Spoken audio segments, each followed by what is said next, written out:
Le président de la République, Félix Tshisekedi, a affirmé par 2 fois déjà que l'ancien président de la République, Joseph Kabila, était responsable de l'AFC. Pourquoi est-ce que vous n'engagez pas des poursuites contre lui?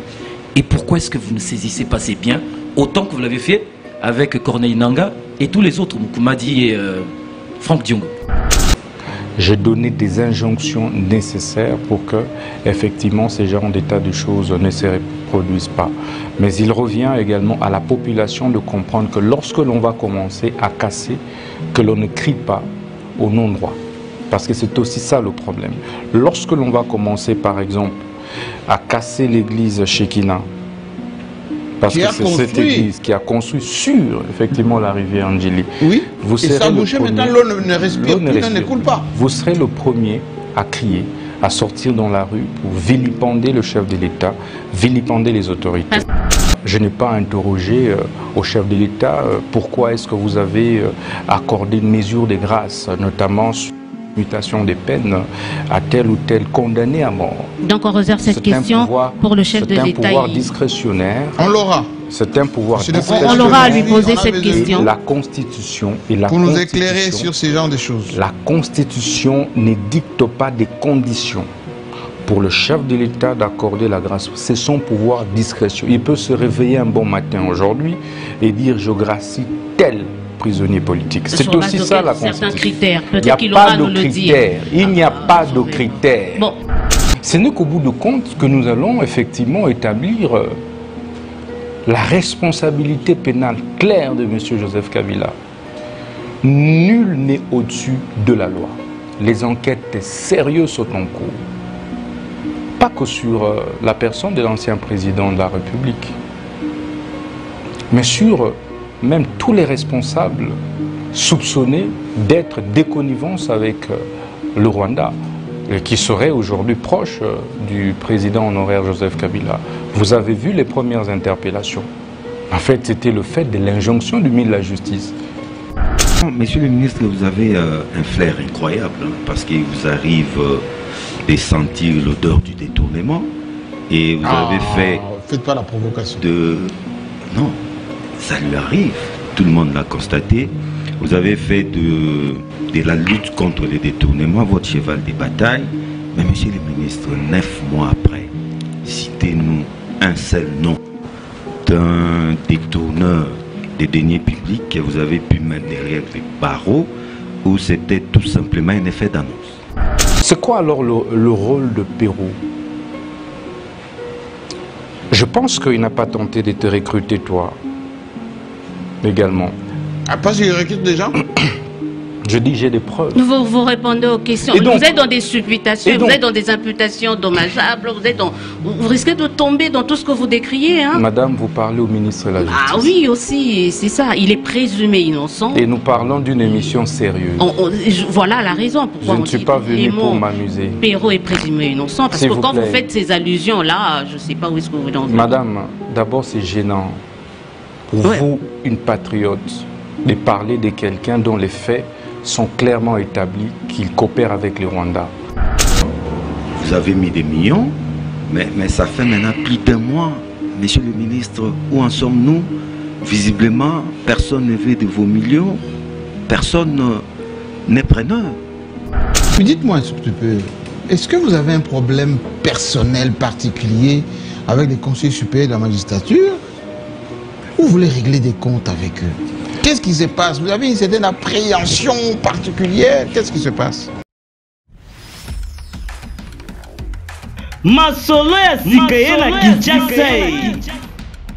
Avec la société BDN Nettoyage. Pour garantir l'hygiène dans notre environnement, la société BDN Nettoyage vous offre des services de qualité avec des matériaux aux normes internationales. Pour les nettoyages urbains, nettoyage de bureaux, nettoyage des salles d'école, nettoyage des appartements, nettoyage hospitalier, remise en état après déménagement, traitement phytosanitaire, espace vert. BDN Nettoyage vous offre aussi un service des femmes de ménage expérimentées pour tous vos besoins. Une seule adresse, avenue Révolution numéro 4, commune de la Gombe. Référence Hôtel Meriba, Prince de Liège. Pour tout contact, plus 243 97 91 99 381, plus 33 61 388 63 38. BDN Nettoyage, le meilleur de l'hygiène. BDN, c'est la qualité de notre service. Monsieur le ministre, bonjour. Bonjour. La justice, au niveau de la justice, l'actualité c'est tout le jour, c'est chaque jour. Aujourd'hui, Kinshasa et une partie du Congo central se sont réveillés les pieds dans l'eau. On parle des morts, une vingtaine de morts, bilan provisoire. 30. Voilà, une trentaine déjà, ça ne fait que s'alourdir. Quelle est la part de la responsabilité de la justice dans cette catastrophe? Est-ce que la justice a une part? Vous savez, merci beaucoup Élisée pour cette pertinente question. D'abord, je présente toutes mes condoléances chaleureuses, sincères à toutes les familles éplorées par ces drames. Cette catastrophe naturelle. Vous savez, c'est à cause, entre autres, du non-respect des lois de la République, notamment sur l'urbanisme, sur le foncier, que nous en arrivons là. Je vous donne les cas du débordement des eaux de la rivière Ndjili. C'est parce que l'on a construit sur le lit de la rivière. Et lorsque l'État veut intervenir, on crie au scandale. Parce que cet État est faible et fort avec les faibles. Absolument pas. Et faible avec les forts. Vous parlez de Ndjili, il y a la baie de Ngaliema aussi. Ce n'est que ça. Il y a la baie de Ngaliema aussi. Ça n'est qu'un exemple pour dire que... Pourquoi on ne parle pas de la baie de Ngaliema? Baie de Ngaliema et la rivière de la Gombe, ce n'est pas au ministre de la Justice de démolir. Je suis en train de vous expliquer la procédure. Que c'est le fait du non-respect des lois de la République que nous avons effectivement tous ces débordements des eaux. Nous venons de nous entretenir avec les collègues, membres du gouvernement, Mineta Affaires Foncières, Acacia, ministre de l'Urbanisme et Habitat. Après cette émission, nous nous retrouvons sur les sites où il y a eu tous ces drames et nous prendrons des mesures urgentes, drastiques, pour pouvoir parer à toute éventualité des résurgences de ce type de calamité. Pourquoi ça n'a pas été pris avant? Monsieur le ministre, il y a mort d'hommes. Pourquoi chez nous, il n'y a que lorsqu'il y a des morts, vous mettez des commissions en place? Mais les gens qui ont construit la rivière Gombe, par exemple, ça bouge de partout. Et qu'est-ce qu'on retrouve? Eh bien, les nababs du système, les hommes riches, les étrangers intouchables qui sont protégés par les colonels, les généraux. Pourquoi vous ne pouvez pas prendre des mesures, on va dire, souveraines, de faire respecter l'État? Vous savez, la compétence est d'attribution en droit public. Moi, ministre de la Justice, je ne peux pas me substituer en gouverneur de la ville de Kinshasa. Moi, ministre de la Justice, je ne suis pas juge au nom de l'indépendance du pouvoir judiciaire. Tout ce que je sais faire, c'est donner injonction au procureur, aux magistrats du parquet, conformément à l'article 70 de la loi du 11 avril 2013, qui m'en donne ce pouvoir. Vous l'avez fait? Et que donc, j'ai fait plus d'une fois des injonctions. On ne respecte pas? Non, il revient à chaque responsable de faire son travail. L'injonction que j'ai à donner n'oblige pas non plus un magistrat du parquet. C'est pas formalité. Parce que je ne peux pas interférer dans l'instruction. C'est juste une formalité. C'est ce que vous êtes en train de nous dire là maintenant. Non, je ne suis pas légalement, c'est aussi ça l'état de droit. Je ne suis pas habilité en tant que ministre de m'ingérer dans une instruction. Mais je peux vous rassurer que j'ai pris à mon niveau des mesures nécessaires. J'ai donné des injonctions nécessaires pour que, effectivement, ces genres d'état de choses ne se reproduisent pas. Mais il revient également à la population de comprendre que lorsque l'on va commencer à casser, que l'on ne crie pas au non-droit. Parce que c'est aussi ça le problème. Lorsque l'on va commencer, par exemple, à casser l'église Shekinah, parce que c'est cette église qui a construit sur, effectivement, la rivière Ndjili. Oui, et ça a bouché, maintenant l'eau ne respire plus, l'eau ne coule pas. Vous serez le premier à crier, à sortir dans la rue pour vilipender le chef de l'État, vilipender les autorités. Parce que dans l'autre côté, je reviens sur la question. Il revient. Vous allez laisser ceux qui ont construit la baie de Ngaliema, il faut faire les deux à la fois. Il ne faut pas faire de la fixation. Ce n'est pas une question de baie de Ngaliema ou de la rivière Gombe, c'est une question là où les forts ont construit aussi. Non, c'est une question holistique. Je vous parle de Shekina, qui a plus de 100 000 fidèles. Ce n'est pas un moindre. Donc il ne faudrait pas ici faire de la stigmatisation. Ok? Donc allons sur des questions structurelles qui nous permettent de répondre aux problèmes structurels. Donc ici, le problème est réel, c'est que la population doit comprendre l'impératif de sauvegarder la tranquillité publique, l'ordre public, en laissant le travail, les gouvernants faire correctement leur travail, sans interférence, sans pression quelconque. Et que les gouvernants doivent également agir en toute responsabilité, en mettant de côté des considérations liées effectivement aux immunités, aux privilèges de certaines fonctions. On reste sur les questions d'ordre foncier. Avant votre avènement à la tête de ce ministère, on nous donnait des statistiques comme quoi 60%, parlant des affaires ou d'affaires au niveau de la justice, étaient essentiellement fonciers. Est-ce que ça a changé? Vous savez, vous ne pouvez pas changer du jour au lendemain la source des conflits qui semblent être sociologiques aujourd'hui. Les problèmes fonciers sont aujourd'hui causés aussi bien par les chefs coutumiers, d'une part, par les conservateurs des titres immobiliers, par certains magistrats, certains juges, certains avocats, certains greffiers s'en mêlent. Et ce que nous faisons à notre niveau, c'est d'éviter évidemment débordement, qui est débordement des dédoublement des titres de propriété. En tout cas, depuis que nous sommes ministres de la Justice, vous n'avez plus entendu parler des spoliations, des dédoublements des titres. Vous pouvez vous renseigner. Les litiges qu'il y a actuellement et les quelques, ce sont ceux que nous avons trouvés, en tout cas au niveau de la justice, et nous sommes en train de les liquider. Nous avons réussi, en 9 mois de gestion du ministère de la Justice, de retourner plus de 5485 familles. Ouais. 5000 ouais. Dans leurs droits. 5000 Congolais. Plus de 5485. Les statistiques sont vérifiables. Chaque semaine, je m'organise pour retourner au moins un Congolais dans ses droits. Jusqu'hier, pas plus tard qu'hier, nous avons été à la cité de la vallée de la Funa pour retourner toutes les mamans maraîchères dans leur site. Nous l'avons fait à Ndjili, nous l'avons fait à Antsele, au quartier Canada, et nous continuons à le faire ici à Lingwala. Nous l'avons également fait. Nous continuons, bref, à retourner à Lubumbashi, à Kisangani et partout ailleurs, à Matadi, à Boma, à Mbujima et à Kolwezi, partout où nous avons été, nous sommes évertués. Vous touchez quelque chose au passage? Absolument pas. Et c'est toute la différence.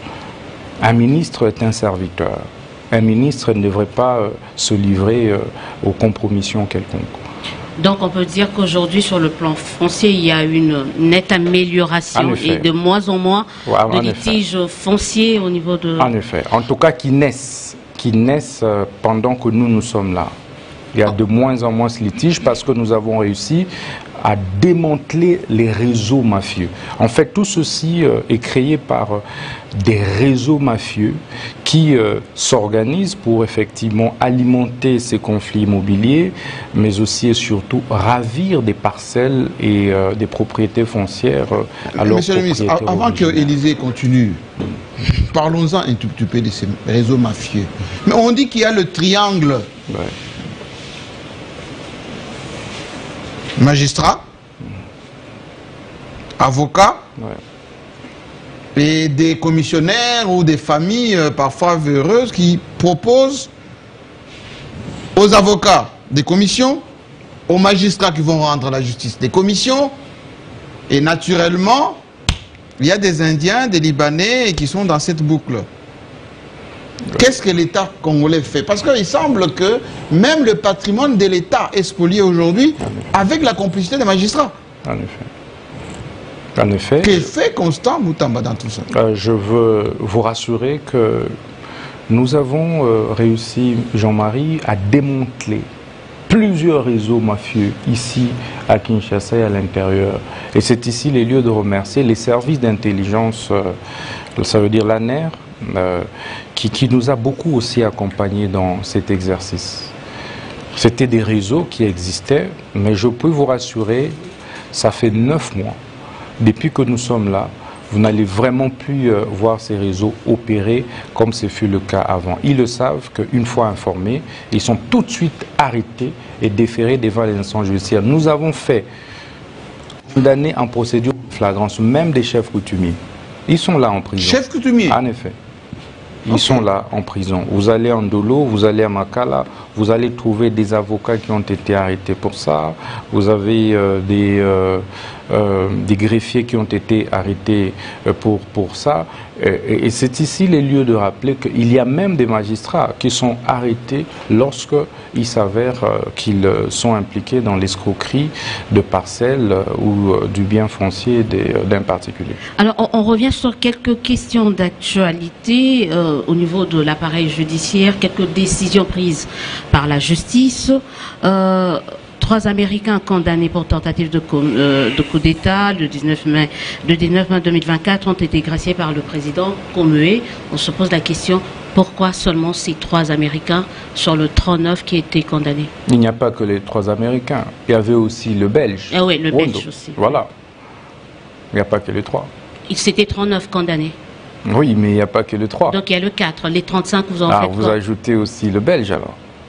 Voilà, je dis c'est le 4. Ils étaient 39 condamnés. Ah, très bien. Alors, donc ils sont 4 et il reste 35. Ah, très bien. Vous savez, la procédure de l'exécution de la peine de mort oblige le ministère public à solliciter ce qu'on appelle la grâce présidentielle, qui relève du pouvoir discrétionnaire du chef de l'État. Et il revient au chef de l'État d'apprécier selon le cas à qui accorder la grâce et à qui n'est pas accordé la grâce. Parce que cela dépend aussi des circonstances dans lesquelles l'infraction ou le crime a été commis. C'est le cas. Je n'ai pas interrogé au chef de l'État pourquoi est-ce que vous avez accordé une mesure de grâce, notamment sur la mutation des peines à tel ou tel condamné à mort. Donc on réserve cette question pour le chef de l'État. C'est un pouvoir discrétionnaire. On l'aura. C'est un pouvoir discrétionnaire. On aura à lui poser cette question. La Constitution et la Pour nous éclairer sur ce genre de choses. La Constitution ne dicte pas des conditions pour le chef de l'État d'accorder la grâce. C'est son pouvoir discrétion. Il peut se réveiller un bon matin aujourd'hui et dire je gracie tel prisonnier politique. C'est aussi ça la Constitution. Critères. Il n'y a pas de critères. Il n'y a pas de critères. Bon. C'est lui-même qui est dit non, il n'y a pas de critères. La Constitution. On aura quand même. Non, j'aimerais que l'on soit clair. L'État de droit postule que les gouvernés et les gouvernants soient tous soumis à l'autorité de la loi. Il nous doit des explications. C'est cela. Non, s'il vous plaît. Nous parlons droit. Non, nous parlons que ça. Le président de la République nous doit des explications par rapport à cette grâce présidentielle. Nous parlons droit. La question de la grâce est une question éminemment juridique. Et laissez que je puisse expliquer en tant que... La justice est rendue au nom de... Vous pouvez me laisser finir? La justice est rendue au nom du peuple. Mais exécutée au nom du chef de l'État. Oui, mais ce peuple-là a besoin d'une explication aussi sur certaines décisions prises. Est-ce que vous pouvez me laisser éclairer l'opinion? Allez-y, Excellence. Et donc, il est important de savoir que la grâce présidentielle, telle qu'est dictée par la Constitution de la République, est différente de la libération conditionnelle qui est un pouvoir reconnu au ministre de la Justice en ce qui concerne des libérations des condamnés. Pour ce qui concerne la grâce présidentielle, cela relève du pouvoir discrétionnaire. Il n'y a pas de conditions, encore moins des critères. C'est le président lui-même qui dicte dans son ordonnance les critères. C'est lui-même qui apprécie. C'est cela toute la différence. Alors que pour ce qui concerne la libération conditionnelle reconnue au milieu de la justice, il y a toute une panoplie des conditions qui sont édictées par la loi du 15 juin 2023 sur les régimes pénitentiaires.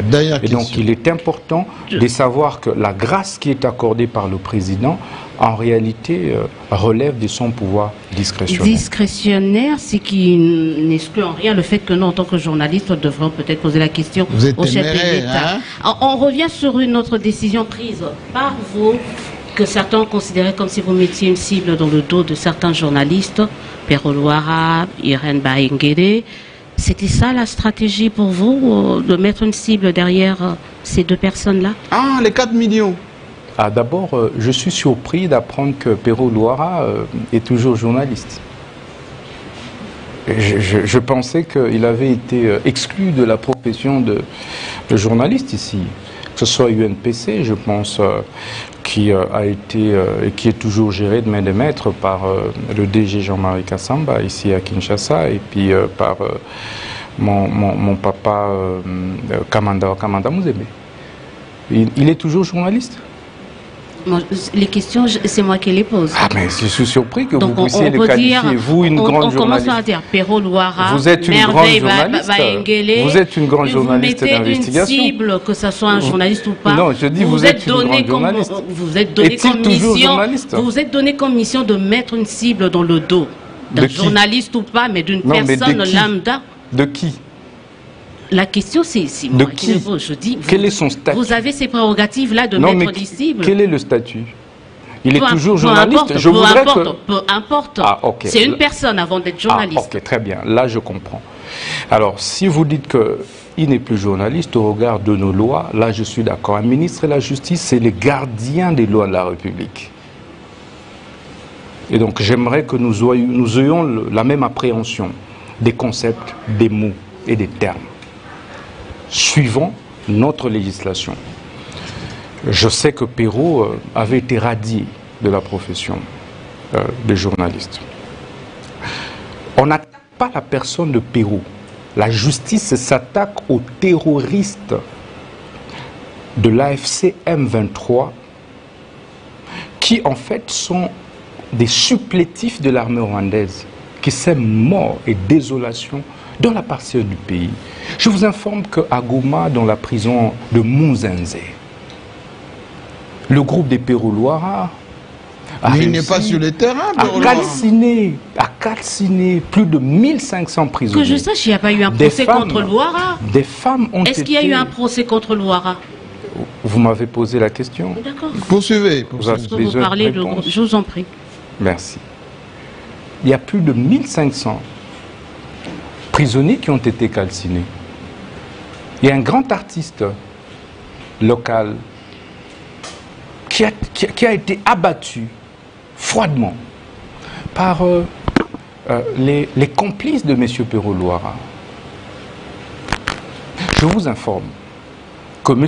Pero a tenté de recruter plus d'une fois des vrais journalistes maintenant. Je vous cite le cas de M. John Lungila, qui est un témoin. Je vous informe qu'en droit, la preuve testimoniale vaut, surtout qu'en droit pénal, il n'y a pas hiérarchie des preuves. Le témoin est là, et il a témoigné. Il y a un procès contre Luara, ici, dans ce pays? Je vous informe qu'il ne faut pas distinguer procès et instruction préjuridictionnelle, madame. Donc il y a une instruction préjuridictionnelle. Il y a une instruction dans ce sens. La justice peut ouvrir. Il y a une instruction. Il y a une instruction, c'est ça. Aujourd'hui, l'information qu'on peut retenir, c'est que par rapport à Pero Luara, il y a une instruction préjuridictionnelle. En cours, madame, je vous informe. Et c'est cette instruction préjuridictionnelle... Donc il est présumé innocent aussi. C'est cette instruction préjuridictionnelle qui nous a permis, évidemment, de détecter tous les mouvements du fond qui s'opèrent entre le mouvement terroriste, l'UPERO, des achats qu'il opère ici à Kinshasa. Sachez que notre justice n'est plus celle d'avant. La justice du président Tshisekedi, surtout sous Constant Moutamba, n'est pas celle que vous avez connue par le passé. Nous prenons le temps de travailler. Lorsque vous nous voyez agir, ça veut dire que nous avons eu suffisamment d'éléments.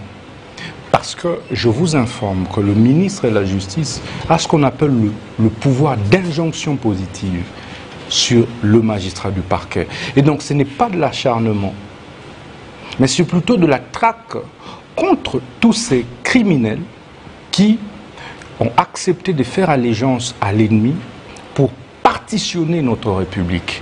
C'est quoi alors le rôle de Perrault? Je pense qu'il n'a pas tenté de te recruter, toi, également. Ah, parce qu'il recrute des gens? Je dis, j'ai des preuves. Vous répondez aux questions. Et donc, vous êtes dans des supputations, vous êtes dans des imputations dommageables, vous risquez de tomber dans tout ce que vous décriez. Hein? Madame, vous parlez au ministre de la Justice. Ah oui, aussi, c'est ça. Il est présumé innocent. Et nous parlons d'une émission sérieuse. Voilà la raison pourquoi je ne suis pas venu pour m'amuser. Perrault est présumé innocent, parce que quand vous faites ces allusions-là, je ne sais pas où est-ce que vous voulez en venir. Madame, d'abord c'est gênant pour vous, une patriote, de parler de quelqu'un dont les faits sont clairement établis qu'il coopère avec les Rwandais. Il n'a pas été condamné. Jamais un journaliste rwandais il n'a pas été condamné, il n'a pas été été jugé. Je suis en droit de me poser cette question, de vous poser ces questions-là. Vous parlez au ministre de la Justice, qui a suffisamment d'éléments. Clôturer la question. Ça va? Les 4 millions...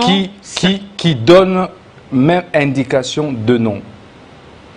John Lungila est votre confrère. J'en viens à le citer. Et je le dis, je ne voudrais pas que vous également, vous soyez soupçonnés d'être de connivence avec arrêtez de m'impressionner.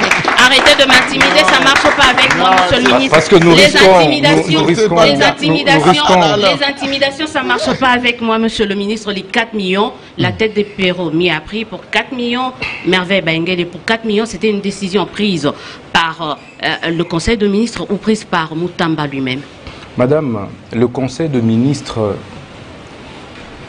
ne remplace pas un ministre qui fonctionne dans ses attributions conformément à l'ordonnance portant attribution des ministères. Le Conseil de ministres ne signe pas des arrêtés, des ordonnances et des décrets. C'est cela l'état de droit. Le Conseil de ministres n'a pas la vocation de donner injonction. On a compris. Merci. Et on doit enchaîner avec Yon Chitende, mais question beaucoup plus... Non, mais je voudrais quand même préciser... Oui. Parce qu'il n'y a pas que son ami Perrault Loara. Bon, il n'a pas dit que c'était son ami. Hein. Ce n'est pas son ami, c'est pas son ami. Donc, et n'a posé pourquoi, comme journaliste. Mais pourquoi n'a-t-elle pas posé la question sur Franck Diongo? Là, je viens de donner injonction aussi pour que, mais bien sûr. Franck Diongo aussi. Depuis hier. Franck Diongo aussi. En effet, il y a Monsieur Franck Diongo. Et Moukoumadi. Il y a Monsieur Joseph Moukoumadi. Mais oui. Pourquoi vous ne posez pas la question sur Célestin Goma? Parce que Maître Célestin Goma, qui a été, parce que je suis convaincu qu'il a été radieux de Palou, de mon aîné Mayobo. Okay. Célestin Goma est parti aussi chez Ngoma, Célestin Goma, parce que je l'ai fait arrêter aussi. Ah oui? Il est en prison? En effet, et son procès va commencer bientôt. Tous leurs procès, vous allez les voir bientôt. Merci beaucoup. Parce que le travail a été fait, je vous le dis, avec autant de précision, autant de professionnalisme. Vous avez vu, vous auriez dû parler aussi des Nangas. Les Nangas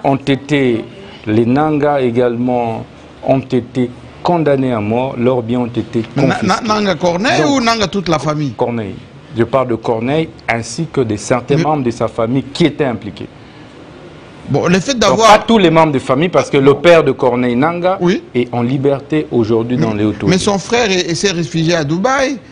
C'est bien ici inquiété. Il y a une dame d'ailleurs qui était assistante qui encore... On dit qu'elle a disparu. Jusqu'au moment, pose problème. Jusqu'au moment où je vous parle, il n'y a pas eu ouverture d'une quelconque action contre monsieur le sénateur Christopher Nanga. Il n'y a aucune action. Lui-même sait pourquoi. Réfugié parce que à Dubaï, lui-même certainement il se sent en danger ici. Pourquoi. Alors, John Chitende, juriste, journaliste, observateur très averti de ce qui se passe. Je vous donne le ministre. Bonjour, Excellence. Bonjour, Chitende. Je voulais prendre la balle au bon. Hein. Vous avez mis des millions, mais ça fait maintenant plus d'un mois. Monsieur le ministre, où en sommes-nous? Visiblement, personne ne veut de vos millions. Personne n'est preneur. Vous savez, lorsque le travail de la justice se fait avant des résultats, il n'a pas besoin de publicité. Vous vous rappelez encore que dans notre annonce, il y avait un numéro de contact. Je vous informe que des gens signent de contrats avec le ministère de la Justice. Il y a des contrats? Oui, des confidentialités. Donc aujourd'hui, Louara, Bailenge, il y a des gens qui ont signé des contrats sur leur tête. Il n'y a pas que eux. Je dis tous ceux qui sont recherchés par la justice. Et ce n'est pas une première dans notre pays, dans le monde. Aux États-Unis, on l'a fait plus d'une fois. Nous ne sommes pas le premier pays à le faire. Donc, ils sont recherchés, non pas pour être tués, mais pour répondre de leurs actes devant la justice congolaise. Non, mais vous recherchez des gens, il y en a qui sont localisés, ils roulent tranquillement à Goma. Où est-ce que vous les recherchez? Non, il ne faut pas jouer à ces jeux. Goma est sous occupation de l'armée rwandaise. Ce n'est pas sous occupation de l'armée congolaise. Ils roulent tranquillement où? À Kinshasa? Mais à Goma, c'est le Rwanda qui est là.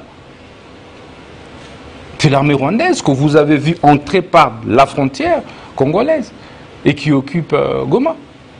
Et s'ils sont attaqués justement, c'est à cause de leur allégeance, complicité avec l'armée rwandaise pour ces morts et désolations dans cette partie est de notre pays. Donc il ne faut pas dire qu'ils roulent carrosse, ils sont en liberté. Non, ils sont en cavale. Autrement dit, Goma ne fait plus partie de la République démocratique du Congo. Non, il ne faut pas ces raccourcis dangereux et frauduleux. Goma fait bel et bien partie de la RDC, mais est sous occupation des forces étrangères, de manière illégale. Jusqu'à quand, monsieur le ministre? On a l'impression que vous êtes devenu comme anesthésié. Nous sommes en guerre. Lorsque c'était Bunagana, on disait oui, Bunagana c'est petit, ils ne vont pas faire les élections comme les autres. Mais c'est Goma. Monsieur le DG, nous sommes en pleine guerre. Nos frères RDC se battent. Mais on ne tire plus. Le chef de l'État, mais vous avez vu Walikale. Nos frères RDC se sont très bien comportés. Nous sommes en pleine guerre. Le chef de l'État ne ménage aucun effort pour se déployer sur le plan diplomatique. Pour récupérer Goma. Et il y a la Mineta Wagner qui fait aussi un bon travail dans son secteur. Nous, au niveau de la justice, nous faisons également le travail sur le front judiciaire. Votre adjoint, là, il est très actif. Chacun, en effet. Mon vice-ministre Samuel Mbemba, qui travaille, qui est en charge du contentieux. Okay. Nous travaillons chacun en ce qui le concerne pour pouvoir mettre fin à cette guerre à la partie est du pays. Parce que nous en parlons, monsieur le ministre, mettre fin à la guerre dans cette partie de la République, Constant Moutamba est-il d'avis qu'il faut directement négocier avec le M23FC? Écoutez, la question de la diplomatie ne relève pas du ministre de la Justice et garde Sceaux. C'est une question qui relève du chef de l'État et du ministre d'État en charge de la justice sous la coordination de la Première ministre. Posez-moi les questions sur... Je pose la question à un politique. Vous êtes d'abord... Vous m'avez invité en tant que ministre d'État et ministre de la Justice et non en tant que responsable politique. Je vous comprends. Monsieur le ministre, vous avez un flair incroyable parce qu'il vous arrive de sentir l'odeur du détournement. Et vous avez fait... Faites pas la provocation. Non, ça lui arrive. Tout le monde l'a constaté. Vous avez fait de la lutte contre les détournements votre cheval de bataille. Mais monsieur le ministre, 9 mois après, citez-nous un seul nom d'un détourneur des deniers publics que vous avez pu mettre derrière les barreaux ou c'était tout simplement un effet d'annonce? Vous savez, nous avons mené une bataille sans merci contre les détourneurs de deniers publics. Rappelez-vous de tous les cas d'arrestation qu'il y a eu à mon arrivée. Les cas Pélémongo, c'est les cas les plus emblématiques. Mais il est dehors, Pélémongo. Où est-il? Le ministre de la Justice n'est pas juge. Ah. C'est ça la loi, l'état de droit. Si nous avons fait des états généraux de la justice, c'est justement pour arriver à réformer notre système judiciaire. Je porte cette ambition de réformer pour trouver des solutions structurelles aux problèmes notamment liés à la délinquance économique et financière. Tenez, la difficulté qu'éprouvent nos inspecteurs des finances sont dues par moments à la non-qualification des magistrats qui sont appelés à instruire sur les cas des détournements qui sont constatés par l'inspection générale des finances. En droit congolais, généralement, l'on forme les généralistes. Il n'y a pas de spécialistes. Et surtout pas pour des questions des statistiques, d'économie, des finances publiques. Alors que les questions qui doivent, qui doivent faire l'objet d'instructions préjuridictionnelles et juridictionnelles sont hautement techniques du point de vue statistique, finances publiques, économiques, etc. Mais chez nous, on condamne pour des crimes intellectuels. Hein. Et donc du coup, ça. Et donc du coup, il est difficile, même pour moi en tant que juriste, en tant qu'avocat initialement, en fait, de pouvoir interpréter les chiffres d'un inspecteur des finances.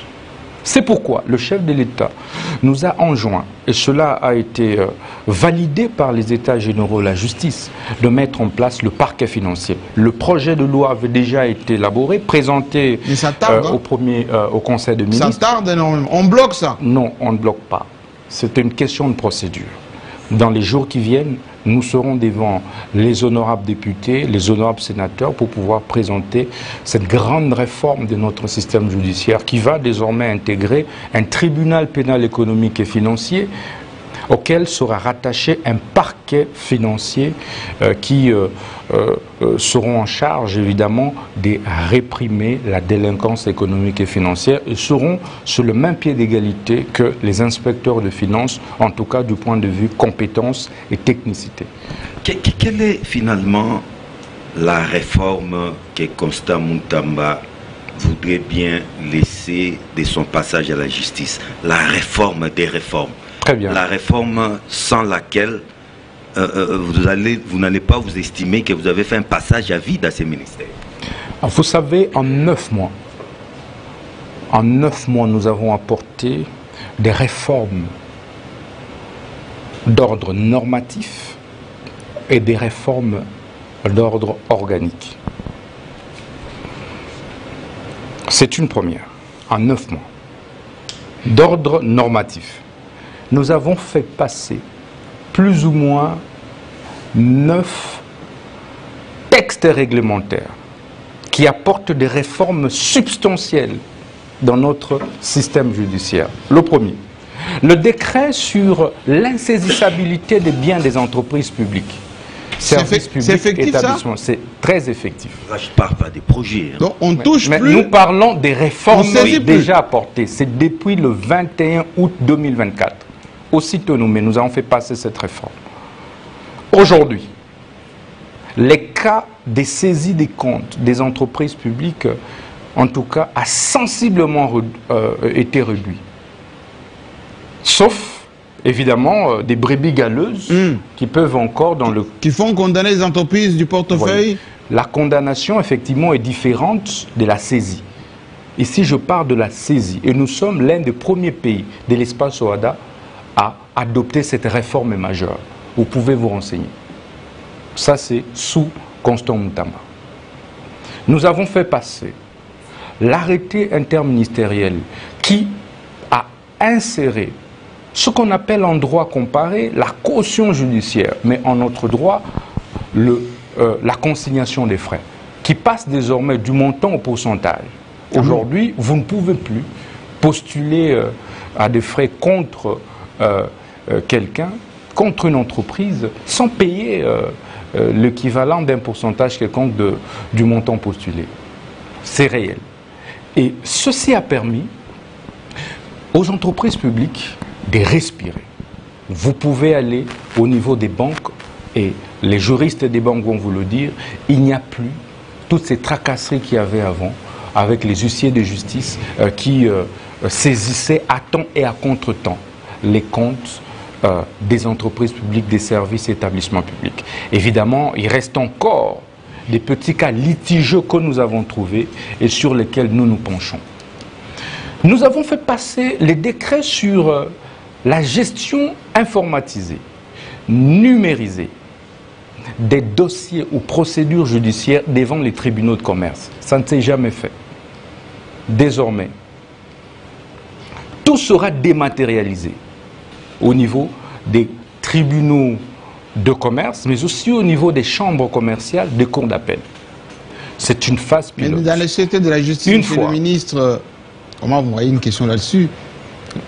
Il y a beaucoup de Maboko-banques là-bas. On paye cash. J'en viens. Et parfois d'une manière arbitraire. Les cautions, tout ça, les frais judiciaires.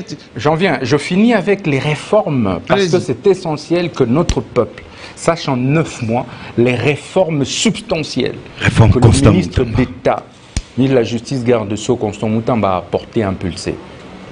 J'ai parlé du décret sur la gestion intégrée, informatisée et numérisée. C'est une première.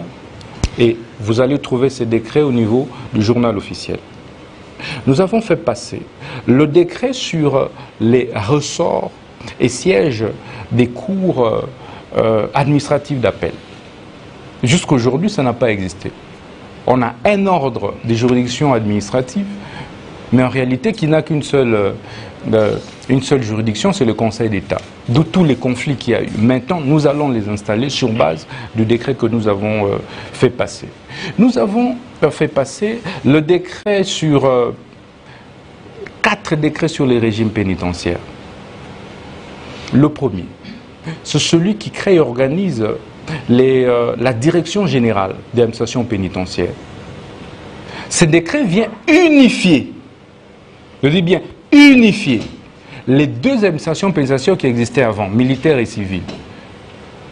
Aujourd'hui, c'est une seule administration. Les décrets sur les régimes pénitentiaires, les décrets sur les statuts des agents pénitentiaires. Nous avons fait passer également, et ça c'est il y a 2 semaines, le décret, et c'est l'un des décrets qui apporte une révolution dans le système judiciaire. Le décret portant création de l'inspection générale des services judiciaires et pénitentiaires. Vous avez vu, ça a créé... Mais ça existait, ça. L'inspection existait. Avant, nous avons eu un inspectorat des services judiciaires. Et dont les compétences étaient totalement limitées. D'abord, l'inspecteur général était nommé par le ministre de la Justice. Ok. 2, les magistrats inspecteurs nommés par le ministre de la Justice et ne pouvaient pas contrôler les hautes juridictions. Aujourd'hui, avec la réforme, les magistrats. Notamment les magistrats. Avec la réforme que nous avons impulsée, désormais, les magistrats inspecteurs sont recrutés sur concours. L'inspecteur général judiciaire aura le rang du premier président de la Cour de cassation et que par conséquent, il pourra contrôler et même les actes, je veux dire, des magistrats des hautes juridictions. Ce qui n'a pas existé avant.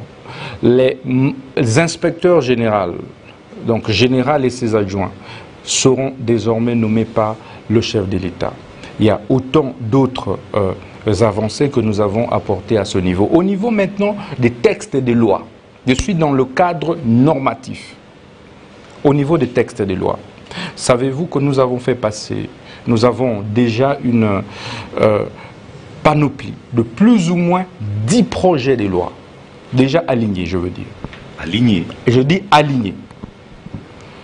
Parquet financier, sur le barreau, ça veut dire sur la profession d'avocat et de défenseur judiciaire, sur le CSM. CSM. En effet, l'intouchable CSM.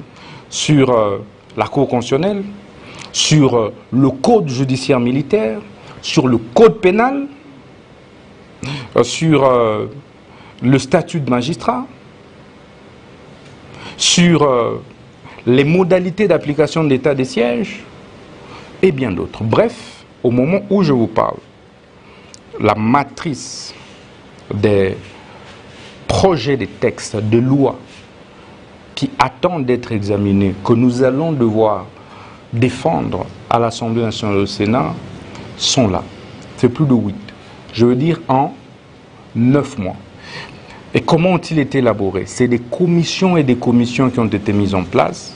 C'est des savants et des savants congolais que nous avons recrutés pour travailler, réfléchir et qui nous ont pondu tous ces textes. On a associé et les avocats, et les magistrats, et les techniciens de droit, et les professeurs d'université, et les huissiers de justice, etc. pour que nous arrivions enfin à avoir un système judiciaire assaini. Je vous le dis, et c'est ma conviction, nous ne pouvons pas sortir notre justice du gouffre sans des réformes audacieuses et sans des mises en place rigoureuses au sein de la magistrature. Et c'est une conviction que j'ai toujours défendue parce que nous avons pris le temps de tâter les réalités du terrain de la justice. Alors pour terminer, dernière question. La justice. Non mais vous comprenez les réformes que nous avons apportées. Citez-moi des cas que vous connaissez d'un ministre de la Justice qui, en 9 mois, a impulsé ces réformes, je veux dire, d'ordre normatif. Pas en 2 ans. Je n'ai pas encore fait une année à la tête de la justice. Malheureusement, je ne peux pas répondre à vos questions. Non, il faut que le peuple le sache. Oui. Et je voudrais, sans vous interrompre, parce qu'il est nécessaire, dans les secteurs de culte et association, j'ai supprimé ce qu'on appelle le F90. Là, les pasteurs se plaignent. Hein. J'en viens. Les pasteurs se plaignent. Toute réforme ne peut qu'apporter des remous. C'est ça la vocation. Les pasteurs, c'est ça, ce n'est pas de l'harcèlement, c'est de l'assainissement. C'est différent. Trop de taxes. Donc, nous avons supprimé les F92. S'il y a eu pléthore d'églises dans notre pays, parce que chacun pouvait fonctionner avec les F92 sans personnalité juridique. Nous avons restauré l'obligation pour toutes les églises de fonctionner avec les personnalités juridiques. Partout au monde. L'on ne peut fonctionner que lorsque l'État t'en donne le droit. Mais le droit ici en République démocratique du Congo est donné et reconnu par qui? Ce n'est pas arrêté du ministre de la Justice qui accorde la personnalité juridique. Et depuis, nous avons signé plus de 750 personnalités juridiques. Et nous en signons. Celui qui est en droit, nous lui accordons sa personnalité juridique. Nous avons refait la procédure d'octroi des certificats de nationalité. Désormais, c'est contre-vérifié par la DGM, par l'ANER. Ceci nous a permis de détecter plus de 150 demandeurs de certificats de nationalité qui étaient des étrangers, qui bénéficiaient même de nos passeports. Et vous imaginez, c'est les certificats de nationalité qui donnent foi, qui est la preuve de l'octroi de la nationalité à un citoyen. Et c'est le ministre de la Justice qui signe ça. Et à l'époque, avant moi, on présentait le projet de certificat et le ministre signait. Maintenant, là, même vous, lorsque vous venez, on doit checker au niveau de l'ANER, au niveau de la DGM. Est-ce que vous n'avez jamais utilisé des passeports étrangers? Ça nous a permis d'assainir. Nous avons lancé l'opération d'identification de toutes les églises, de toutes les mosquées. Malgré ça, les églises pilulent, monsieur le ministre. Non, les églises ne pilulent pas. Nous sommes plutôt en train de résorber ce que nous avons trouvé. Merci, évidemment, au bout de compte, l'opération d'identification qui est en cours et qui est sanctionnée par le permis de culte. Donc, avant nous avons trouvé qu'il y a des imams qui venaient ici au Congo, qui construisaient des mosquées et qui eux-mêmes les géraient sans passer par le ministère de la Justice, est-ce que vous avez sans freiné passer ça par la Comico. Pour les imams? Mais en effet. On dit l'islamisation du Congo est en marche à cadence. Mais c'est en cours. Le chef de l'État... La justice avait saisi. Mais est-ce que vous avez compris ces réformes? Oui, j'ai compris. Dans le secteur de culte. Elles sont et nombreuses. Après ces réformes, je vous informe, parce que nous l'avons bancarisé, nous avons installé les guichets avancés au niveau de tous nos services du ministère de la Justice. Et je vais vous surprendre que nous sommes passés des 150 millions de francs mobilisés à plus de 4 milliards de francs mobilisés. Les statistiques sont payées dans les caisses de l'État. Vous pouvez aller vérifier. Par voie bancaire. Par voie bancaire. Ce qui dépasse de loin les chiffres mobilisés par toutes les juridictions de la ville de Kinshasa. Rien qu'une seule direction de culte et association du ministère de la Justice. Merci beaucoup. Merci John Kitende. Voyez-vous les réformes que nous avons apportées? Non, c'est-à-dire la justice avait saisi les biens de quelques cadres de M23 AC. Vous avez tenté de les vendre publiquement, ça n'a pas du tout marché. Qu'est-ce que vous avez fait de ces biens? Non, il ne faut pas dire que nous avons tenté de les vendre, ça n'a pas marché, parce que moi-même je pouvais aussi non, mais personne n'a acheté. Non, ce n'est pas que personne n'a acheté.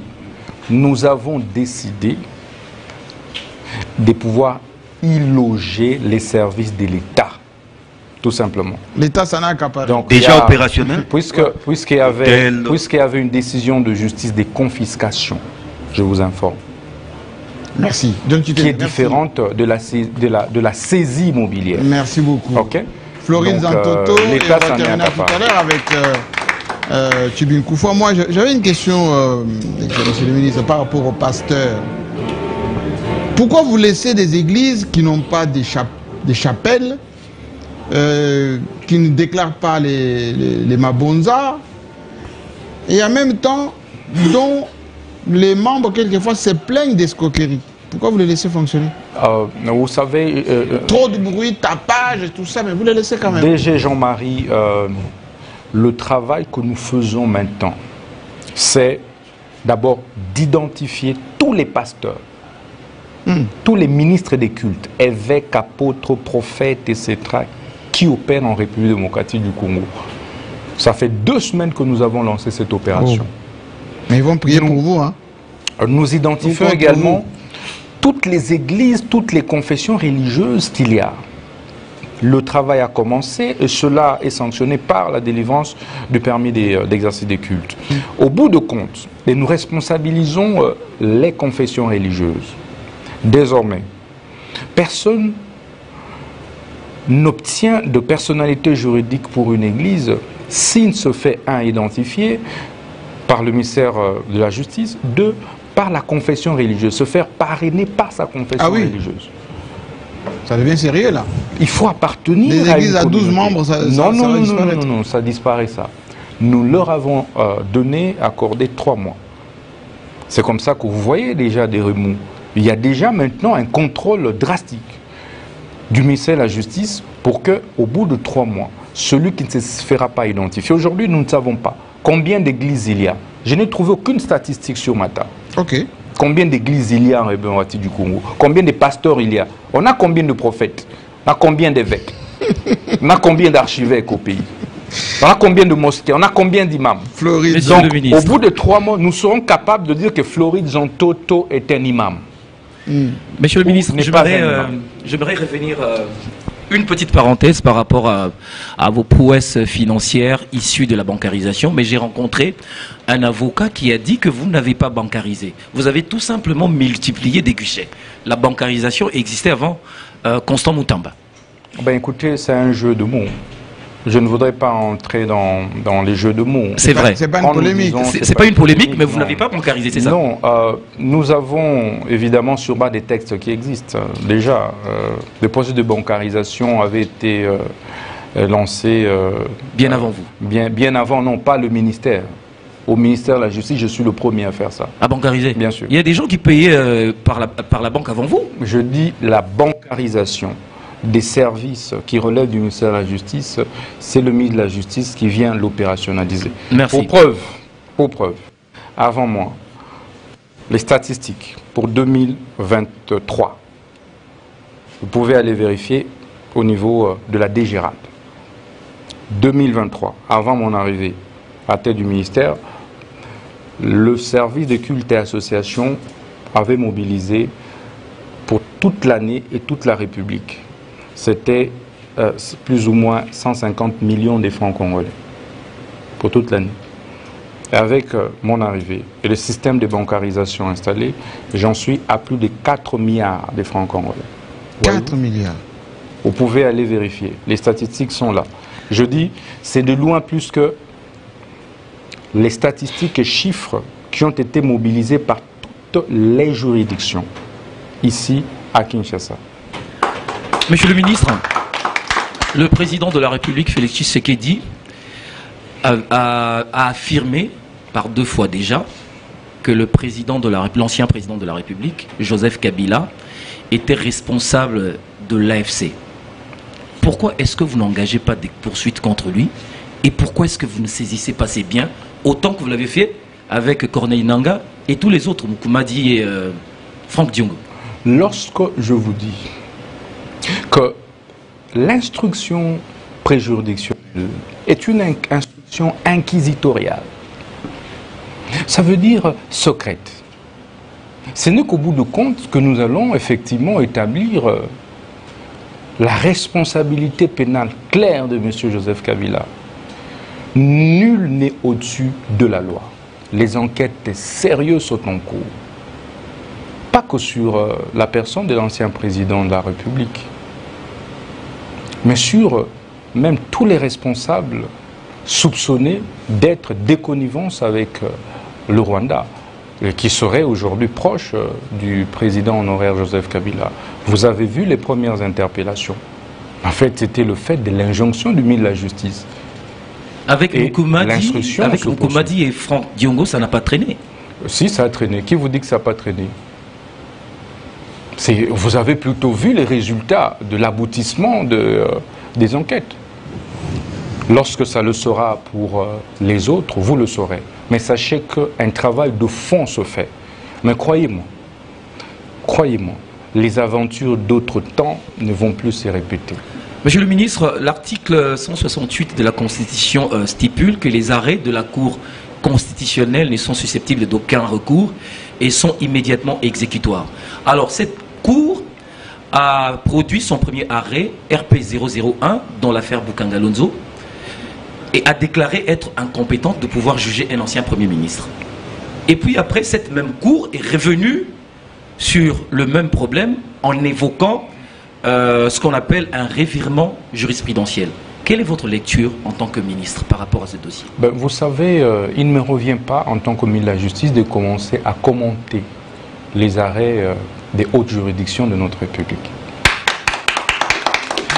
Je vous ai dit, la conviction qui est la mienne en tant que ministre de la Justice, c'est d'apporter des réformes courageuses. Je viens de vous parler d'un projet de loi sur la réforme de la loi sur la Cour constitutionnelle. Donc vous en verrez les contenus le moment venu. Mais dites-moi un petit peu, est-ce que vous avez un problème personnel particulier avec les conseillers supérieurs de la magistrature? Ou vous voulez régler des comptes avec eux? Qu'est-ce qui se passe? Vous avez une certaine appréhension particulière? Qu'est-ce qui se passe? D'abord, monsieur le DG, je ne sais pas ce que vous entendez par appréhension particulière. Il n'y a aucun problème. Le pouvoir judiciaire, en réalité, au sens global du terme, pas au sens stricto, tel que repris dans l'article 149 et suivant la Constitution, je dis au sens global, kaléidoscopique, nous sommes un. Et je pense que nous travaillons tous pour implémenter la vision du magistrat suprême. C'est son Excellence, Monsieur le Président de la République. Mais il est vrai que nous pouvons avoir des divergences, des vues sur l'approche du travail. Par exemple. Mais eux, les CCM disent, vous n'avez pas droit d'être membre. Voilà. Le président de la République n'a pas le droit d'être membre du CCM. C'est ce que je dis. C'est cela la démocratie, justement. Oui. Et donc, il y a les conservateurs, ça veut dire les tenants de ce qui existe maintenant et qui pensent que rien ne doit changer. Et il y a les réformistes. C'est juridique, ça? Et nous sommes... Vous pouvez être à la fois exécutif et puis vous allez dire le droit, ou plutôt être par exemple être membre du Conseil supérieur magistrature. Oui, les magistrats assis là. Non, c'est une... non, d'abord il faut faire la démarcation, la différence des choses. Partout au monde. Je crois que c'est un débat qui a été alimenté et conclu au niveau des États généraux. Partout au monde, aujourd'hui, le Conseil supérieur de la magistrature est composé des magistrats et de non-magistrats. J'aimerais vraiment que ce soit clair. C'est pas une affaire de professionnels? Non, pas du tout. Parce que c'est juste un organe de gestion des magistrats, en fait de la magistrature en réalité. Oui. Alors qu'est-ce qui se passe par exemple en France? Parce que nous avons mimé pratiquement le modèle français, nous sommes tous du système germano-romanique, romano-germanique. Je voudrais que nous puissions prendre les cas de la France où vous avez le Conseil supérieur de la magistrature, qui est composé majoritairement de non-magistrats. C'est la France, c'est pas nous. Les ministres et la justice et le vice-président. D'ailleurs, vous allez loin, ici au Congo-Brazzaville ici, c'est le même système. Mais ça ne biaise pas Sénégal, la démarche? Non, pas du tout, mais ce sont des États, notre système est calqué de leur modèle. Qu'est-ce que nous avons inventé, nous, comme mot, en justice ou en droit? Vous voyez, tous les grands auteurs que nous citons, ce sont les Français, ce sont les Belges. Et en Belgique, c'est le Conseil supérieur de la justice. Ce n'est pas moi, Constant Moutamba. Et là, vous avez ex-aequo, non-magistrat et magistrat. Ceci pour équilibrer et éviter le corporatisme protecteur. Ah, c'est ce que vous voulez. Les gens sont qualifiés comme ça. Ils se protègent entre eux, ils ne veulent pas que les gens mettent le... Je vous donne un exemple. Vous pouvez vous retrouver, par exemple, que vous avez étudié ensemble. Oui. Vous êtes des amis. Oui. Et par hasard des circonstances, vous vous retrouvez tous au Conseil supérieur de la magistrature, mais vous étiez des amis. Et vous vous protégez ensemble, entre voilà. vous. Donc vous allez continuer, en fait, l'amicalité, l'amitié au sein du Conseil supérieur de la magistrature. Et donc, alors, monsieur le ministre, je disais que c'est une question d'approche, et c'est cela la démocratie. Je suis convaincu qu'au vu des abus que nous avons observés au niveau du fonctionnement de l'appareil judiciaire dans l'ensemble, où il y a eu malheureusement des acteurs véreux qui se retrouvent partout. Il n'y a pas que dans la magistrature, dans la politique, dans l'avocature, dans l'huissiariat, dans le notariat, etc. Qu'est-ce qu'il faut faire? Il faut avoir un cadre qui mette tous ces acteurs ensemble pour pouvoir penser, évaluer et suivre la politique judiciaire de la République qui est en fait portée, en réalité impulsée par le gouvernement. C'est ce que dit la Constitution de notre pays. Et de quel gouvernement, lequel gouvernement est placé ou mis en place par le président de la République. Et donc il est important qu'au jour d'aujourd'hui, nous puissions exécuter strictement les recommandations des États généraux de la justice, sans état d'âme. Moi, ministre, je vais passer. Oui. Les membres du Conseil supérieur actuel vont passer. Mais qu'est-ce que nous allons léguer aux générations futures comme système judiciaire? Si c'est le même système, voici les conséquences. Si nous devons réformer, voici les conséquences. Voilà la petite... Monsieur le ministre, les avocats ont apprécié à juste titre la mise en place par vous de la Commission nationale chargée d'examiner la régularité dans l'exécution des décisions judiciaires, même si c'est quand même assez lent. Mais on dit que vous-même vous interférez dans les décisions judiciaires. Un exemple, l'alimentation Régal à la 7e rue a été déguerpie. Mais vous auriez envoyé votre propre conseiller au nom de Louange pour réinstaller... Un conseiller qui s'appelle Louange. L'alimentation Régal. C'est une question qui vient d'un avocat. Oui, d'abord, je ne voudrais pas répondre au cas par cas, au cas isolé. Ce n'est pas les cadres. Si cet avocat a des soucis, vous savez, j'organise des journées portes ouvertes, des consultations. Il y a un numéro vert par lequel on m'atteint directement. Vous-même ou c'est un opérateur qui... Mais la décision avait déjà été prise. Moi-même. Je peux vous rassurer qu'il y a beaucoup de fausses décisions de justice. Fausses? Ouais, qui circulent. Et parfois, je vous ai parlé des réseaux mafieux qui opèrent à l'insu des chefs des juridictions. Parfois qui mettent des noms des magistrats et juges déjà morts. Oh. Qui font des actes de signification qui n'existent pas. Ça veut dire que la première décision qui avait été prise, elle était il faut y aller, non, il faut y aller mollo. Nous, j'aurais plutôt été surpris si vous avez dit que j'étais corrompu pour prendre une décision. Mais vous voulez vérifier? Là, je serais surpris. Oui. Mais si c'est pour remettre de l'ordre dans la société, je ne trouve pas d'inconvénient. Et c'est ce que vous avez fait. Je vous informe que la commission que nous avons mise en place, effectivement, c'était ça, les réformes sur le plan organique dont je parlais. On a mis en place cette grande commission chargée de veiller à la bonne exécution des décisions de justice. Pourquoi? Parce qu'il y a une séparation nette des fonctions entre la fonction de dire le droit qui revient au juge et la fonction d'exécuter sa décision de justice. Le constituant, les législateurs congolais ont séparé ces fonctions pour éviter des abus. De telle manière que toi-même qui prends une décision de justice, tu ne peux pas l'exécuter. Tu ne peux pas le signifier. C'est quelqu'un d'autre. Pourquoi? C'est pour veiller que la décision que tu as prise s'est conformée aux lois et à la Constitution de la République. Et cette fonction revient aujourd'hui aux huissiers de justice qui relèvent du ministre de la Justice. Et à côté, vous avez l'inspection générale des services judiciaires pour contrôler est-ce que telle décision de justice n'est pas une fausse décision de justice. Et c'est comme ça que, statistiquement, vous avez une réduction drastique de taux d'exécution barbare des décisions de justice. Vous n'avez plus les scandales comme ce fut le cas avant.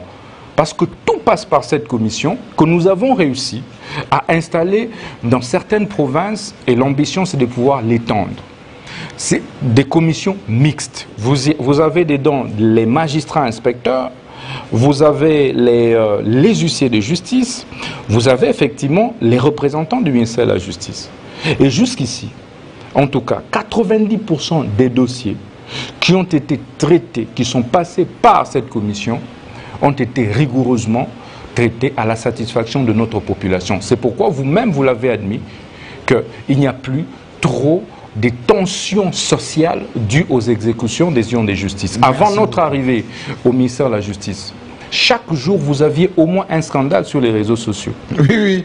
Mais bon, mais là, il y a beaucoup, sur les exécutions. Il y a moins de dossiers. Aujourd'hui, il y a moins de dossiers qui fuitent. Ils ont peur. Il y a moins, non, parce que nous les traitons. Justement, celui qui va exécuter, oui, c'est vraiment celui qui aura requis l'avis favorable de cette commission. Alors, monsieur le ministre, avant qu'on termine cette émission, moi, j'ai eu beaucoup de questions sur les conditions de travail des magistrats.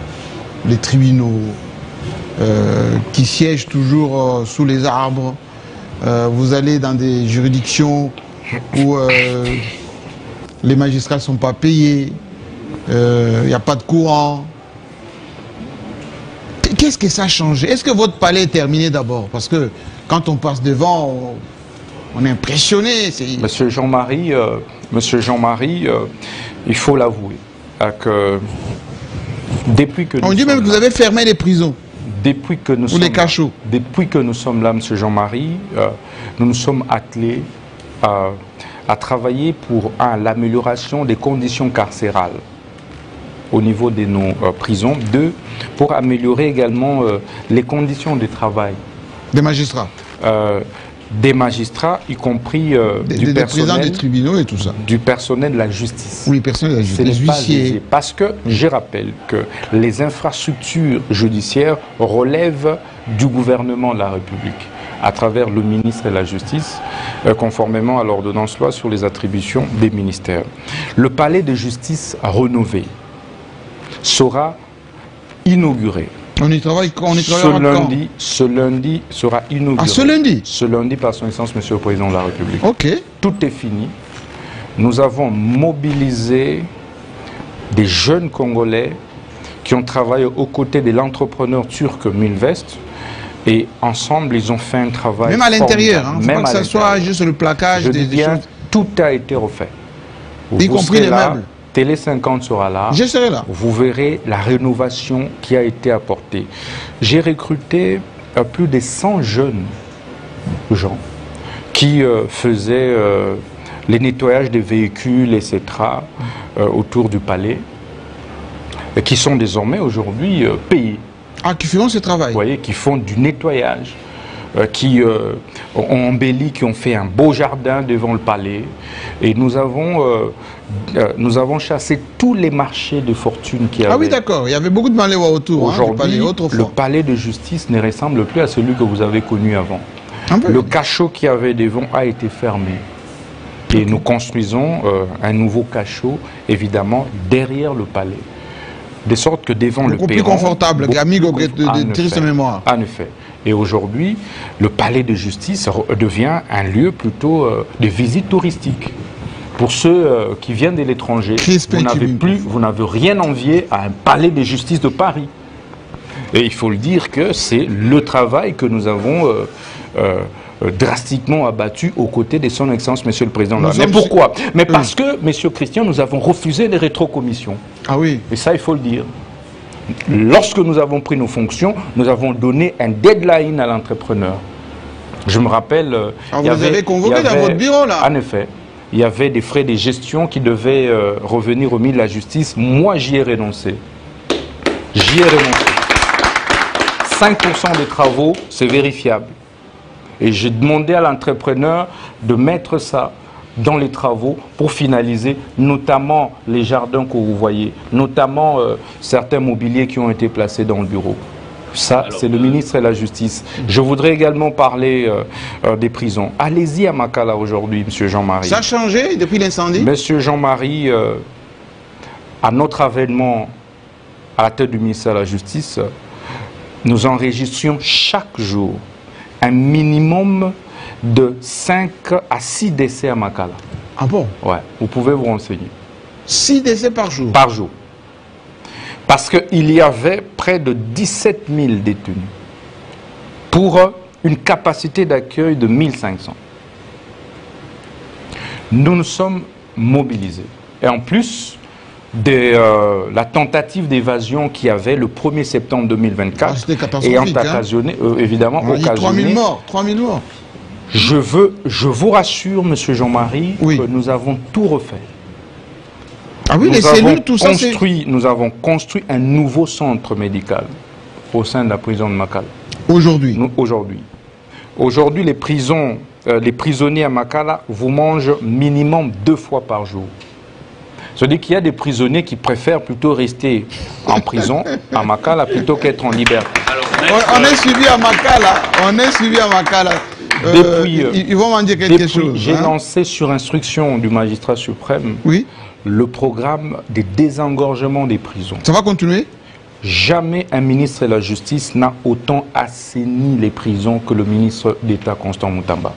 Nous sommes partis de Makala de 17 000 à 8 555. 8 000, moins de 10 000. Moins de 10 000.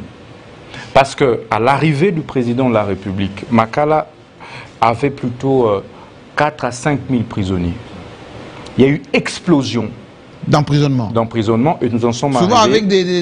avec nous en sommes arrivés... Des prévenus. Nous en sommes arrivés à 17 000. Il y avait donc parfois mort des prisonniers par étouffement. Nous avons trouvé des prisonniers à Makala qui n'arrivaient plus à marcher. Nous avons trouvé des prisonniers à Makala qui n'arrivaient plus à se tenir. Et qu'on transportait sur des brouettes. Nous avons tout assaini. Parce que nous nous étions étonnés en nous disant, mais Makala ne devrait pas constituer un lieu de sacrifice, un mouroir. Et aujourd'hui, vous avez un système assaini. Aujourd'hui, il faut le dire. Oui. J'en viens. Nous avons lancé, depuis hier, samedi 5 avril 2025, la construction des 4 grandes maisons d'arrêt dans la ville de Kinshasa. 4. De quelle capacité? L'une a la capacité de plus ou moins 2500 détenus. Ça, c'est vers les centres Siforco. La deuxième a la capacité de 800 détenus. Troisième, capacité de 1500 au niveau des EG vers... Mais ça va finir quand ça? On sait quand on lance les travaux. À 6 mois? Ouais. Sécurisé au moins? Sécurisé. Okay. En 6 mois. Nous venons de lancer. Nous avons fini. Et pour y arriver, ce que je fais, M. Jean-Marie... Vous avez des financements? En effet. Bon. Ce que je fais, M. Jean-Marie, je me rassure d'une contre-expertise. Si d'ailleurs ça a pris un peu de temps pour lancer, c'est parce que à chaque fois que je constate une surfacturation, oui, j'exige la réduction. On refait le contrat, on refait le travaux, on refait tout. Et ce qui fait que maintenant que nous sommes sûrs qu'il n'y a pas de surfacturation, il n'y a pas de rétrocommission, que nous lançons les travaux. Nous lançons la construction de la nouvelle grande prison d'une capacité de 20 000 places parce que nous délocalisons Makala. Okay. L'espace trouvé, l'entrepreneur... 20 000, ça sera installé où? À Menkao. Ok, c'est non loin de Kinshasa, après l'aéroport. Après l'aéroport. Sur la route de Bandundu. Donc, 20 000 places. 20 000 places. La semaine prochaine, je vais à Kisangani où je vais lancer la construction d'une prison moderne de plus de 2000 places. Est-ce que vous allez arrêter les... Et ça... Les coulons en cravate, là, les politiciens des tourneurs. Ça, c'est déjà fait. Nous venons évidemment d'identifier déjà le projet et les financements pour la construction des palais de justice au niveau de l'intérieur. Donc on a jusqu'ici identifié un palais de justice à Cabinda où nous réhabilitons aussi la prison. À Cabinda où il n'y a rien. Il n'y a rien. Pourtant vous êtes ministre de la Justice. Il n'y a rien. À Mbujima, il n'y a rien. Ben oui. Il n'y a même pas de palais, il n'y a même pas de cour la paix de bâtisse. Et la prison de Mbujima, on peut y entrer par le toit, par la côté. Voilà. Bon. Nous lançons également de construction de ce côté-là. Nous avons lancé les travaux de construction avec le gouverneur de Haut-Ouélé d'une nouvelle prison à Isiro que je vais aller visiter.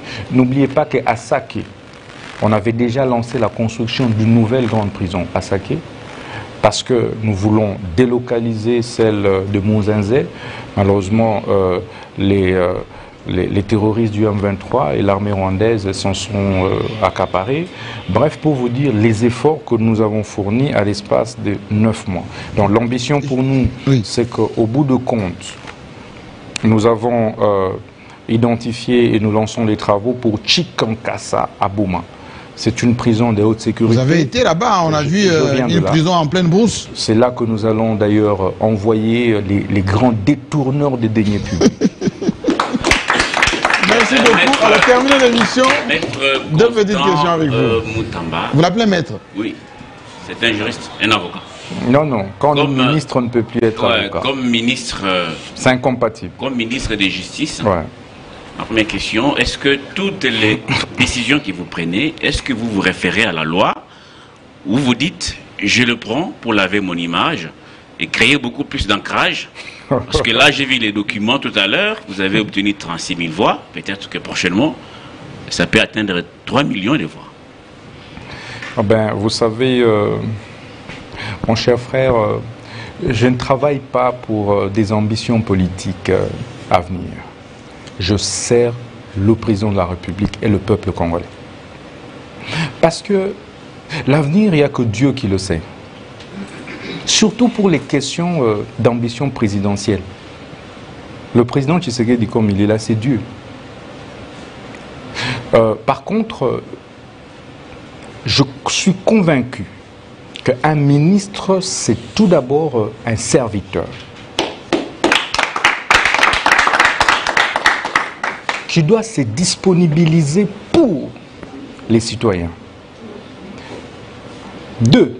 La confiance que le président de la République m'a placée, je veux dire à 36 ans, faire de moi ministre d'État, ministre de la Justice et garde-sceau de la République, c'est énorme.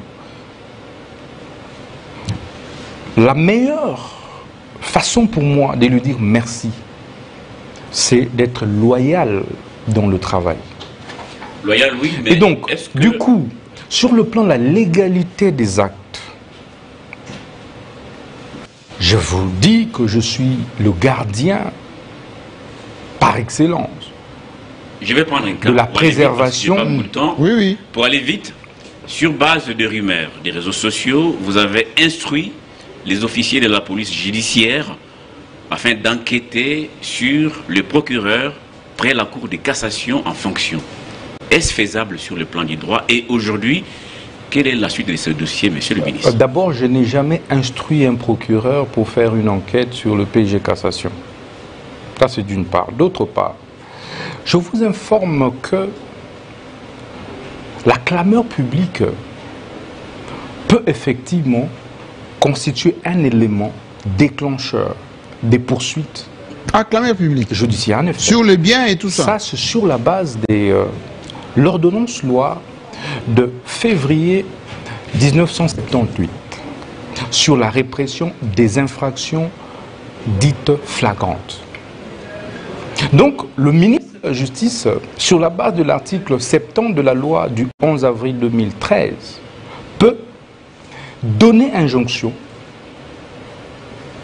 d'ouverture d'enquête judiciaire ou de poursuite judiciaire sur la base de la clameur publique. Ça veut dire quoi?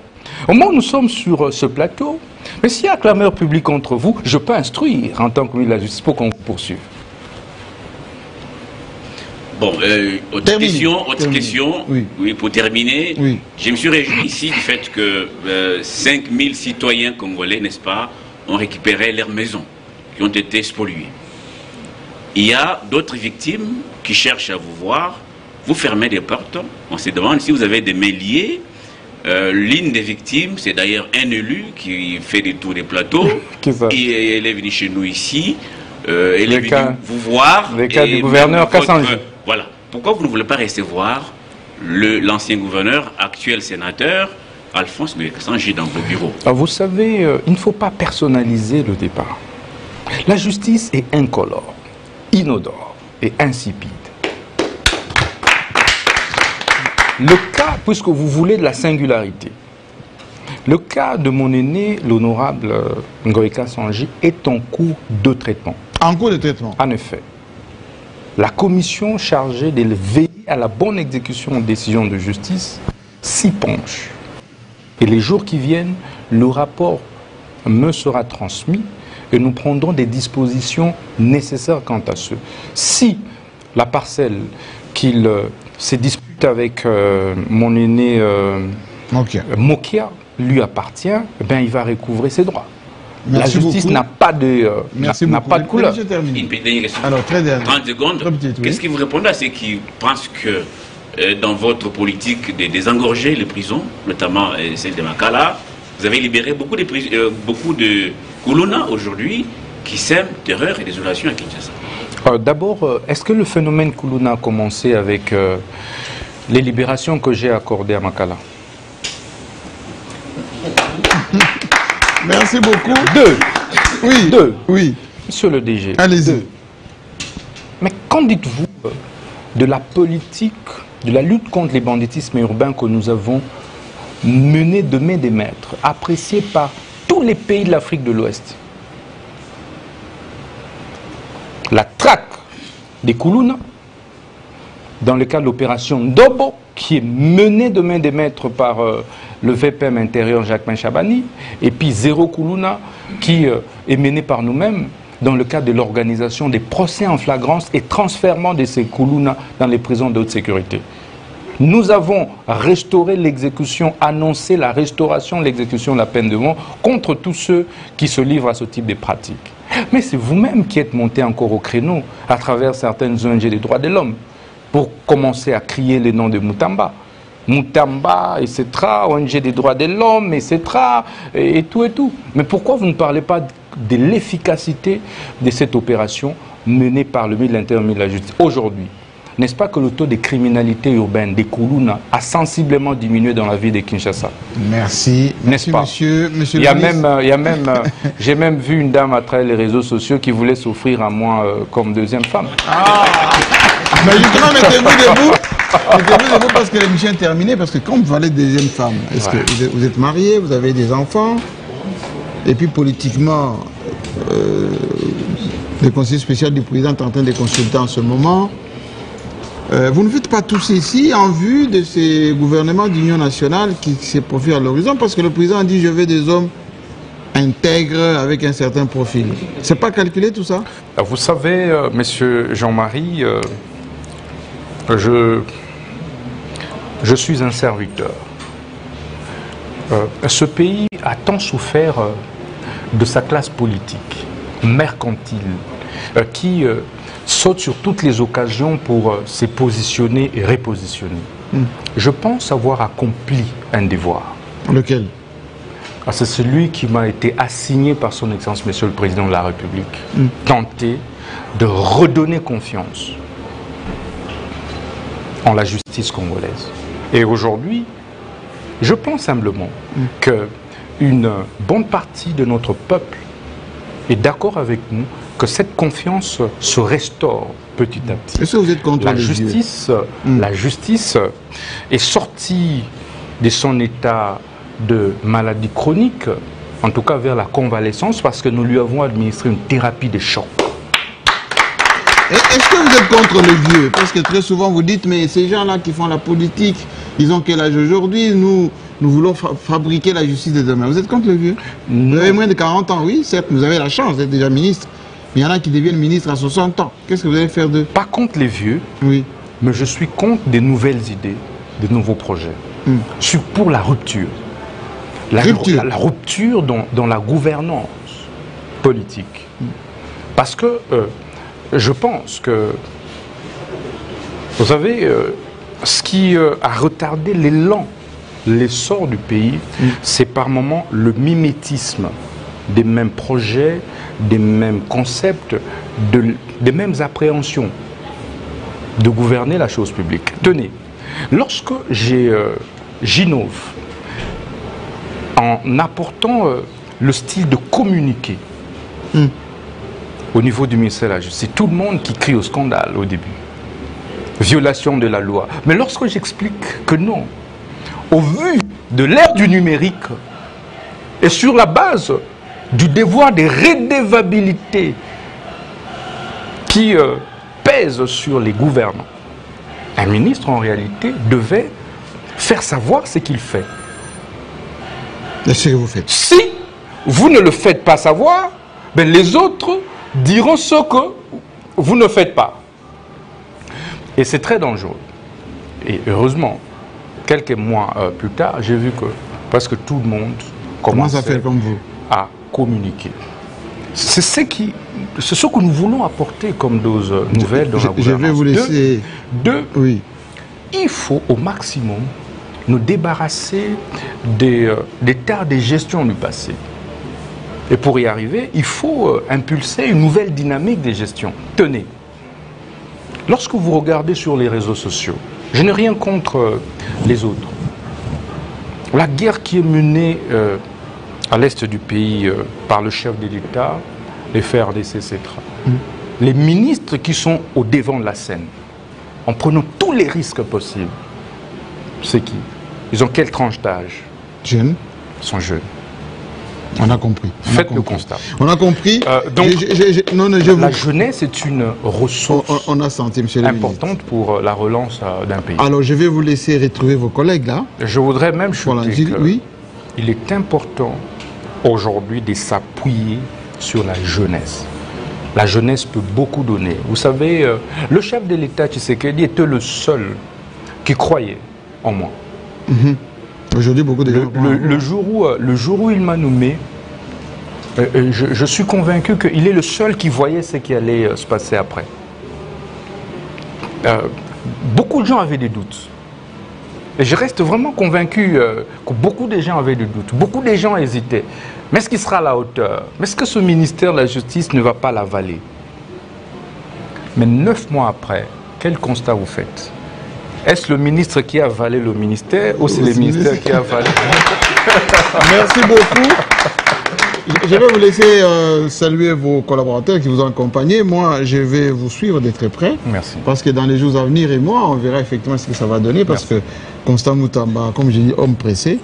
Vous n'avez pas dit que vous avez des enfants. Vous avez des enfants? Ah, mais vous n'avez pas dit que j'ai également créé l'école de criminologie. Ah bon? Ça, c'est une réforme majeure. Ici au Congo? Dans le système judiciaire, en effet. Désormais, les inspecteurs judiciaires, plus de 36 ans après, ont été recrutés et seront formés dans cette école pendant 1 année, avant d'être diplômés et déployés au niveau de l'administration judiciaire. Nous avons également, il faut l'avouer, mis des infrastructures de travail remis aux OPJ, aux IPJ, aux APJ et même au directeur de l'administration de la justice. Nous avons remis des moyens de locomotion directs. Des véhicules? Des véhicules. Ce qui n'a pas existé. Ils ne prennent pas les motos, non, parfois à pied, pas du tout. mal lotis. J'ai trouvé des responsables des services qui ont passé plus de 40-45 ans, mais c'est la justice, et qui disent n'avoir jamais dans leur vie acheté un seul catch. Et vous pouvez aller, les témoignages sont là. Aujourd'hui, ces directeurs sont véhiculés. Nous avons mis en place un système de déjeuner tous les jours, un cafétéria qui permet à chaque agent, avant de commencer le travail, de pouvoir prendre un petit déjeuner. Et bref, nous avons apporté beaucoup de réformes au niveau du secteur de la justice qui font que 9 mois après, je suis plutôt heureux de ce devoir accompli. Merci donc, beaucoup. Merci, excellent. Je vous laisse. L'opportunité que vous nous avez offerte. Et moi, je vous dis merci de nous avoir suivis à travers le monde dans cette émission exceptionnelle avec ce ministre qui décape. Rendez-vous sur le terrain avec lui et ceux qui veulent bien dire la chose autrement n'ont qu'à venir sur ce fauteuil. À très bientôt.